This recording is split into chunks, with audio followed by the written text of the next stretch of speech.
हे आहे Vaishnavi media group आणि आपण पाहत आहात CV9 मराठी. आम्ही दाखवतो फक्त सत्य.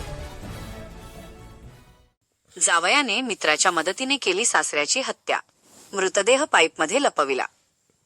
कौटुंबिक संपत्तीच्या वादातून एका जावयाने आपल्या मित्राच्या मदतीने आपल्या सासऱ्याची निघृण हत्या केल्याची धक्कादायक घटना कारधा पोलीस स्टेशन अंतर्गत येणाऱ्या कोकणागड शिवारात उघडकीस आली आहे.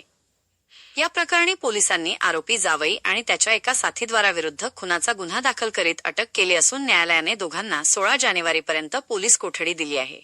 प्राप्त झालेल्या माहितीनुसार सेवानिवृत्त शिक्षक किशोर धर्मा कंगाले वय 65 वर्ष राहणार कोकणागड भंडारा असे मृतकाचे नाव असून अमित रमेश लांजेवार वय 35 वर्ष राहणार शिवाजी वार्ड शुक्रवारी भंडारा असे आरोपी जावयाचे नाव आहे. मृतक किशोर कंगाले हे मागील 6 महिन्यांपासून त्यांचा जावई अमित लांजेवार याच्या भीतीने कोकणागड येथे आपल्या पुतण्याकडे राहत होते. दिनांक 9 जानेवारी 2026 रोजी किशोर कंगाले हे शिंगोरी येथील शेतात दुचाकीने गेले होते. मात्र ते रात्री उशिरापर्यंत घरी परतले नाहीत. सुरुवातीला कारधा पोलीस स्टेशनमध्ये मिसिंगची नोंद करण्यात आली होती. मात्र जानेवारी 11 रोजी सकाळच्या दरम्यान कोकणागडकडे जाणाऱ्या डांबरी रस्त्यावरील पुलाच्या सिमेंट पाईपमध्ये किशोर कंगाले यांचा रक्ताने माखलेला मृतदेह आढळून आला.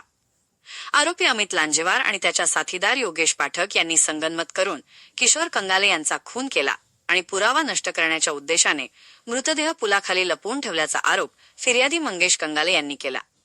घटनेची माहिती मिळताच घटनास्थळावर पोलीस अधीक्षक नुरुल हसन, अप्पर पोलीस अधीक्षक निलेश मोरे, सहाय्यक पोलीस अधीक्षक मयंक माधव, कारधा ठाणेदार गोकुल सूर्यवंशी दाखल झाले व गुन्ह्याचे गांभीर्य बघता ताबडतोब तपासाची चक्रे फिरवीत दोन्ही आरोपींना जेरबंद केले. संपत्तीच्या वादातून हा हत्याकांड केल्याचे दोन्ही आरोपींनी कबूल केले. आरोपींना न्यायालयात हजर केले असता त्यांना जानेवारी 16 पर्यंत पोलीस कोठडी देण्यात आली. या प्रकरणाचा पुढील तपास पोलीस निरीक्षक गोकुळ सूर्यवंशी यांच्या मार्गदर्शनाखाली कारधा पोलीस करीत आहेत. या घटनेमुळे परिसरात खळबळ उडाली असून कौटुंबिक वादाचे हे भयानक स्वरूप पाहून हळहळ व्यक्त होत आहे. CV9 मराठीकरिता अमृतलाल चरडे, मुख्य संपादक, तुमसर.